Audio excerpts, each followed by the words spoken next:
Join us for the Grand Bahama Port Authority 14th Annual Andre Rogers National Baseball Championship. Live, June 24th to the 26th at the Emera Baseball Complex, Freeport, Grand Bahama. Right here on RTV.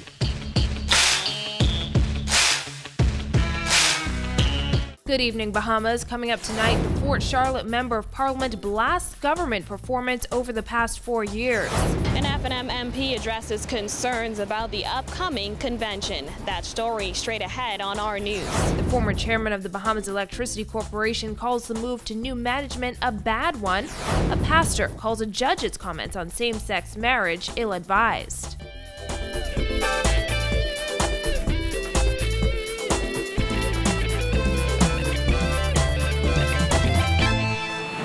Welcome to our news. I'm Christina McNeil. Thanks for joining us. Topping news tonight, from the failed constitutional referendum to the outrageous government borrowing, outspoken Fort Charlotte MP Dr. Andre Rollins raked the Christie administration over the coals today during his contribution to the 2016-2017 budget debate.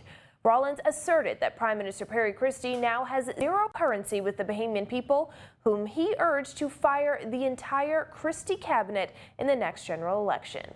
Vonique Toot reports. Amid serious concerns over the handling of this month's failed constitutional referendum, Fort Charlotte MP Dr. Andre Rollins called for the resignation of Parliamentary Commissioner Sherlyn Hall. Hall came under heavy fire following major delays in the release of referendum results. Well, Rollins says there is only one solution to this problem. I believe that following the debacle, not only is the Minister of National Security to do the honorable thing and resign, but the PLP government, if in fact it is a government of integrity, ought to ask the Parliamentary Commissioner to do the honorable thing and to demit office without delay, with immediate effect, in the interests of the democracy of the Commonwealth of the Bahamas. Hours after polls closed on June 7th, Hall announced that all 4 questions on the ballot were defeated. However, most of the results for New Providence were still not available at that time. The Fort Charlotte MP says following the referendum debacle, Hall should not be allowed to remain in that position heading into the next general election. I have lost confidence, knowing what I know. I have lost confidence in the ability of Mr. Hall to act as parliamentary election, as the superintendent of elections in his capacity as the parliamentary election commissioner or parliamentary commissioner. And I do not believe that the democracy that we are here to defend is well served if he remains in that capacity into the next general election. Rollins, who quit the PLP last year to join the opposition, said voters' rejection of gender equality questions have made the PLP a lame duck government, which he alleged is being influenced by China Construction America in the Bahamas matter. When their backs are against the wall and they are desperate and they'll do anything to get re-elected, that's the best time to negotiate with a lame duck government. The Prime Minister, following the massive referendum defeat, is clearly and extremely, I repeat, the Prime Minister, following the massive referendum defeat, is clearly in an extremely weak position politically. And therefore, as leader of this government, he is negotiating from a position of weakness and desperation. Rollins was referring to rumors that government had agreed to the sale or grant of 500 Bahamian citizenships to Chinese investors in connection with the Bahamas project, a claim the Prime Minister has dismissed. However, the Fort Charlotte MP wasn't convinced. He is desperate to gain a Pyrrhic victory in the form of the resumption of construction at Bahamas in return for granting concessions that are not in our country's best interests. I am fearful for our country, Mr. Speaker. I am afraid that the Prime Minister will give these Chinese investors way more than we as a country can afford. Christie took exception to these claims. The member obviously intends to write a chord of prejudice across this whole thing, inciting people, Mr. Speaker, on the basis of race or nationality. Such is his view. That's what he's doing, and there's nothing different to what he's doing about that. But he is wrong.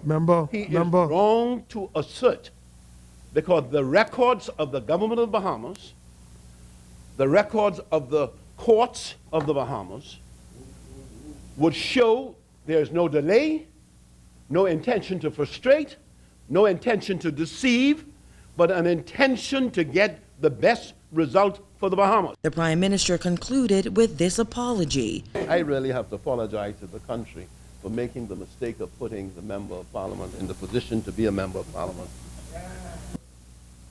Clearly, the Right Honourable Member for Centerville wanted a lackey who would ignore the best interests of this country by remaining quiet when I saw this country being destroyed. I refuse to be that type of politician, Mr. Speaker, and his regret is my regret. Reporting for our News, I'm Vonique Toot. Thanks, Vonique. Well, Speaker of the House of Assembly, Dr. Kendall Major, today demanded an apology from Rollins, whom he accused of showing contempt for the process of Parliament after Rollins failed to show up during the morning session to make his contribution to the budget debate. Major called Rollins' actions disrespectful and unparliamentary, asserting the opposition MP violated spoken and unspoken traditions. That you would show up just about the end of a almost 2-week national debate, I would regard that, honorable members, as blatant abuse. You didn't call, you didn't write, you didn't indicate any remorse. And in so doing, you violated many spoken and unspoken traditions. I allowed you to speak on that occasion with the following caveat. Your actions, in my view, were disrespectful and unparliamentary. Major noted that this isn't the first time Rollins pulled that stunt, pointing out he was unapologetic the last time he missed his opportunity to speak in Parliament. Rollins insisted he communicated his absence to Leader of Opposition Business in the House, Nico Grant, whom he suggested did not pass that information on to the Speaker. Mr. Speaker, it's evident that the Chair has a bias towards his member. I wish to inform this Honourable House and the Bahamian people that at all material times I've been in contact with the Leader of Opposition Business to advise him as to the circumstances surrounding my absence to this House. Rollins initially refused to apologize. However, after being warned by the Speaker that he would be named and prevented from making his budget contribution, the Fort Charlotte MP relented. If you're going to speak today, you must apologize.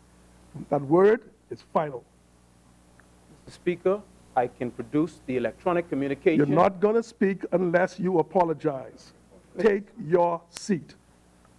This is your final warning, and afterwards Speaker, you will be named. Mr. Speaker, I will apologize for the fact that the communications that I frequently sent to the Leader of Opposition Business in this House were not forwarded on to you. However, Grant was not amused, insisting that while he had been in communication with Rollins regarding his attendance, he would not be used as a scapegoat. Mr. Speaker, you will recall that during my 4 years as Leader of Opposition Business in this House, I have on numerous occasions, before the start of the House, visited your office. That's correct. And offered you apologies on behalf of any number of members who requested that I do so. That's correct. I will not be the scapegoat in this matter, sir. I will not be the scapegoat. At no time did the member ask that I should convey apologies to yourself. In other news, the Free National Movement is slated to have its convention in just over a month, and reports have surfaced indicating the much-anticipated event is surrounded by confusion.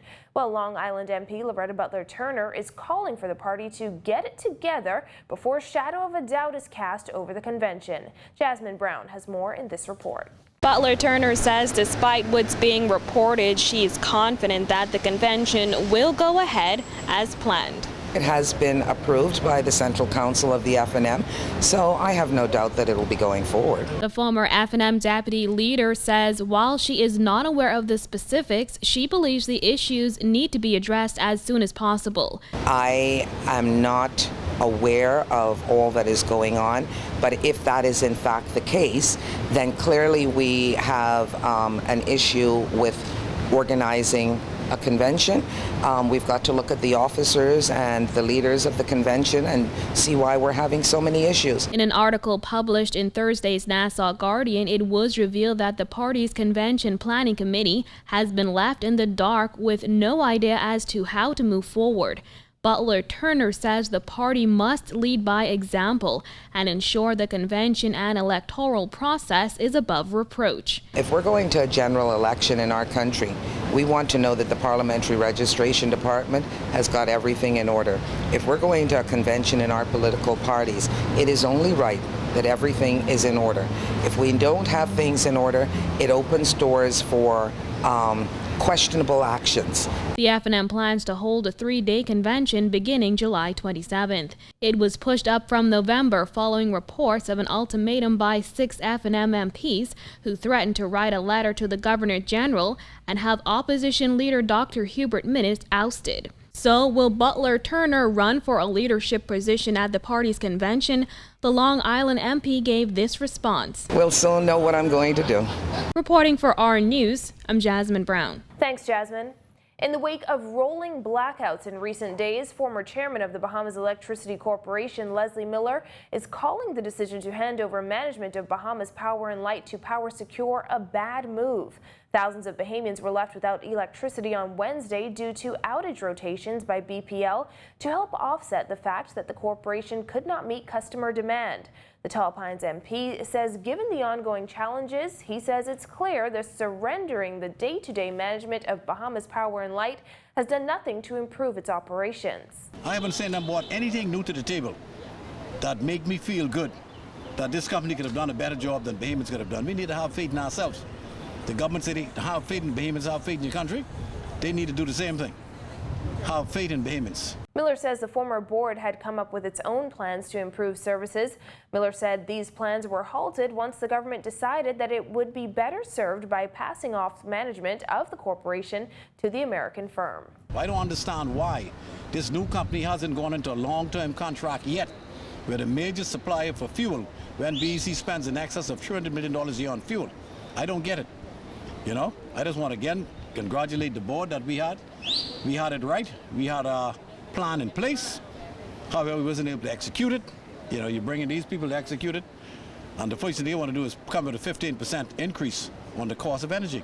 We were going to bring the energy down, not up. You know, and the people will see. I hope this summer isn't as hot as it ever was before. After having to resort to rolling blackouts in New Providence yesterday, officials with Bahamas Power and Light said today that they have resolved the generation challenges which created those outages. The company once again apologized to its customers for the outages and renewed the commitment to overcoming its challenges. Still to come. Pastor Lal Bethel hits out at Dame Anita Allen's comments on same-sex marriage. That story straight ahead. And the time is right for divorce law reform in the Bahamas. We'll tell you who said it and why. Stay with us.